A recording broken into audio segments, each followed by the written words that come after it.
Deutéronome, chapitre 24. Lorsqu'un homme a pris et épousé une femme qui viendrait à ne pas trouver grâce à ses yeux parce qu'il a découvert en elle quelque chose de honteux, il écrit pour elle une lettre de divorce et, après la lui avoir remise, la renvoie de chez lui. Elle sort alors de chez lui, s'en va et peut devenir la femme d'un autre homme. Supposons que ce dernier homme la prenne en haine, écrive pour elle une lettre de divorce et, après la lui avoir remise, la renvoie de chez lui, ou bien que le dernier homme qui l'a prise pour femme vienne à mourir. Alors le premier mari qui l'avait renvoyée ne pourra pas la reprendre pour femme après qu'elle a ainsi été rendue impure, car ce serait une pratique abominable devant l'Éternel, et tu ne chargeras pas d'un péché le pays que l'Éternel, ton Dieu, te donne en héritage. Lorsqu'un homme sera jeune marié, il n'ira pas à l'armée et on ne lui imposera aucune charge. Il sera exempté pour raison de famille pendant 1 an et il réjouira la femme qu'il a épousée.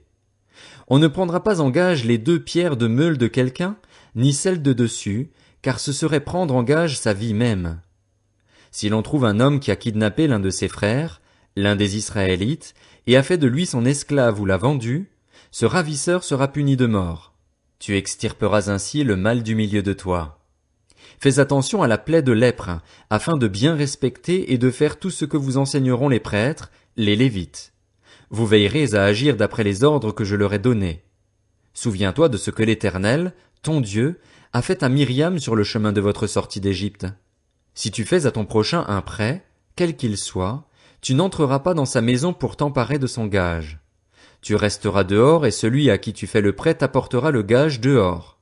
Si cet homme est pauvre, tu ne te coucheras pas en retenant son gage.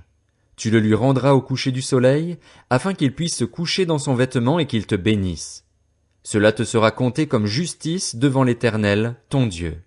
Tu n'exploiteras pas le salarié qui vit dans la misère et la pauvreté, qu'il soit l'un de tes frères ou l'un des étrangers en séjour dans ton pays, dans ta ville. Tu lui donneras le salaire de sa journée avant le coucher du soleil, car il est pauvre et il lui tarde de le recevoir. Sinon, il crierait à l'Éternel contre toi et tu te chargerais d'un péché. On ne fera pas mourir les pères à la place des enfants, ni les enfants à la place des pères. On fera mourir chacun pour son péché. Tu ne porteras pas atteinte aux droits de l'étranger et de l'orphelin, et tu ne prendras pas en gage le vêtement d'une veuve. Tu te souviendras que tu as été esclave en Égypte et que l'Éternel, ton Dieu, t'a racheté. Voilà pourquoi je te donne ces commandements à mettre en pratique. Quand tu moissonneras ton champ et que tu y auras oublié une gerbe, tu ne retourneras pas la prendre. Elle sera pour l'étranger, pour l'orphelin et pour la veuve, afin que l'Éternel, ton Dieu, te bénisse dans tout le travail de tes mains.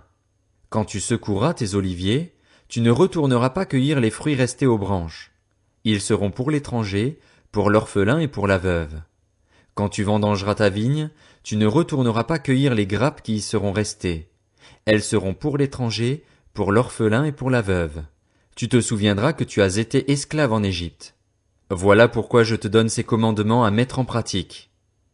Deutéronome, chapitre 25. Lorsque des hommes qui ont un différend se présenteront en justice pour être jugés, on acquittera l'innocent et l'on condamnera le coupable. Si le coupable mérite d'être battu, le juge le fera s'allonger par terre et frapper en sa présence d'un nombre de coups proportionnel à la gravité de sa faute. Il ne lui fera pas donner plus de 40 coups, car, si l'on continuait à le frapper en dépassant de beaucoup ce nombre, ton frère serait déshonoré à tes yeux. Tu ne mettras pas de muselière au bœuf quand il foulera le grain. Lorsque des frères habiteront ensemble et que l'un d'eux mourra sans laisser d'enfant, la femme du défunt ne se mariera pas en dehors de la famille avec un étranger. C'est son beau-frère qui s'unira à elle, la prendra pour femme et l'épousera comme beau-frère. Le premier-né qu'elle mettra au monde succédera au frère mort et portera son nom, afin que ce nom ne soit pas effacé d'Israël. Si l'homme ne veut pas épouser sa belle-sœur, elle montera à la porte vers les anciens et dira « Mon beau-frère refuse de maintenir le nom de son frère en Israël. Il ne veut pas m'épouser conformément à son devoir de beau-frère. » Les anciens de la ville appelleront l'homme et lui parleront. S'il persiste dans sa position et dit « Je ne veux pas l'épouser », alors sa belle-sœur s'approchera de lui en présence des anciens, lui enlèvera sa sandale du pied et lui crachera au visage. Prenant la parole, elle dira « Voilà ce que l'on fera à l'homme qui ne veut pas bâtir la famille de son frère. » Et sa famille sera appelée en Israël la famille du déchaussé.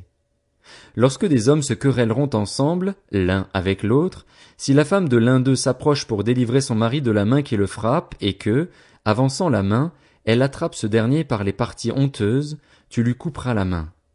Ton regard sera sans pitié envers elle. Tu n'auras pas dans ton sac 2 sortes de poids, un gros et un petit. Tu n'auras pas dans ta maison 2 sortes de mesures, une grande et une petite. Tu auras un poids exact et juste, et une mesure exacte et juste, afin de vivre longtemps sur le territoire que l'Éternel, ton Dieu, te donne. En effet, celui qui agit de cette manière, qui commet une injustice, est en horreur à l'Éternel, ton Dieu. Souviens-toi de ce que t'a fait Amalek sur le chemin de votre sortie d'Égypte, la façon dont il est venu à ta rencontre sur ton parcours et, sans aucune crainte de Dieu, est tombé par derrière sur toi, sur tous ceux qui se traînaient les derniers, pendant que tu étais toi-même fatigué et épuisé. Lorsque l'Éternel, ton Dieu, t'aura délivré de tous les ennemis qui t'entourent et t'accordera du repos dans le pays qu'il te donne en héritage et en propriété, tu effaceras le souvenir d'Amalek de dessous le ciel. Ne l'oublie pas. Deutéronome, chapitre 26. Lorsque tu seras entré dans le pays que l'Éternel, ton Dieu, te donne en héritage, lorsque tu le posséderas et y seras installé, tu prendras les premiers de tous les produits que tu retireras du sol dans le pays que l'Éternel, ton Dieu, te donne. Tu les mettras dans une corbeille et tu iras à l'endroit que l'Éternel, ton Dieu, choisira pour y faire résider son nom. Tu te présenteras au prêtre alors en fonction et tu lui diras: Je déclare aujourd'hui à l'Éternel, ton Dieu, que je suis entré dans le pays que l'Éternel a juré à nos ancêtres de nous donner. Le prêtre prendra la corbeille de ta main et la déposera devant l'autel de l'Éternel, ton Dieu. Tu prendras encore la parole et tu diras devant l'Éternel, ton Dieu: Mon ancêtre était un Araméen nomade. Il est descendu en Égypte avec peu de personnes, et il y a habité. Là, il est devenu une nation grande, puissante et nombreuse. Les Égyptiens nous ont maltraités et opprimés, et ils nous ont soumis à un dur esclavage. Nous avons crié à l'Éternel, le Dieu de nos ancêtres. L'Éternel a entendu notre voix et a vu l'oppression que nous subissions, notre peine et notre misère. Alors l'Éternel nous a fait sortir d'Égypte avec puissance et force, avec des actes terrifiants, avec des signes et des miracles.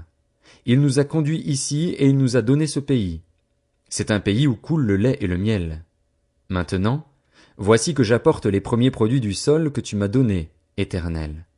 Tu les déposeras devant l'Éternel, ton Dieu, et tu adoreras l'Éternel, ton Dieu. Puis tu te réjouiras, avec le Lévite et l'étranger en séjour chez toi, pour tous les biens que l'Éternel, ton Dieu, t'a donnés, à toi et à ta famille. La 3e année, l'année de la dîme, lorsque tu auras fini de prélever toute la dîme de tes produits, tu la donneras aux Lévites, à l'étranger, à l'orphelin et à la veuve. Ils mangeront à satiété dans ta ville. Tu diras devant l'Éternel, ton Dieu: J'ai enlevé de ma maison ce qui est consacré et je l'ai donné aux Lévites, à l'étranger, à l'orphelin et à la veuve, conformément à tous les ordres que tu m'as prescrits. Je n'ai transgressé ni oublié aucun de tes commandements. Je n'ai rien mangé de tout cela quand j'étais en deuil, je n'en ai rien fait disparaître pour un usage impur et je n'en ai rien donné à l'occasion d'un décès. J'ai obéi à l'Éternel, mon Dieu, j'ai agi conformément à tout ce que tu m'as ordonné. Regarde depuis ta demeure sainte, depuis le ciel, et bénis ton peuple, Israël, et le territoire que tu nous as donné, comme tu l'avais juré à nos ancêtres, ce pays où coule le lait et le miel. Aujourd'hui, l'Éternel, ton Dieu, t'ordonne de mettre en pratique ses prescriptions et ses règles. Tu les respecteras et les mettras en pratique de tout ton cœur et de toute ton âme. Aujourd'hui, tu as fait promettre à l'Éternel qu'il sera ton Dieu pourvu que tu marches dans ses voies, que tu respectes ses prescriptions, ses commandements et ses règles, et que tu lui obéisses. Et aujourd'hui, l'Éternel t'a fait promettre que tu seras un peuple qui lui appartiendra, comme il te l'a dit, et que tu respecteras tous ses commandements, afin qu'il te donne la supériorité en gloire, en réputation et en honneur sur toutes les nations qu'il a créées, et afin que tu sois un peuple saint pour l'Éternel, ton Dieu, comme il te l'a dit.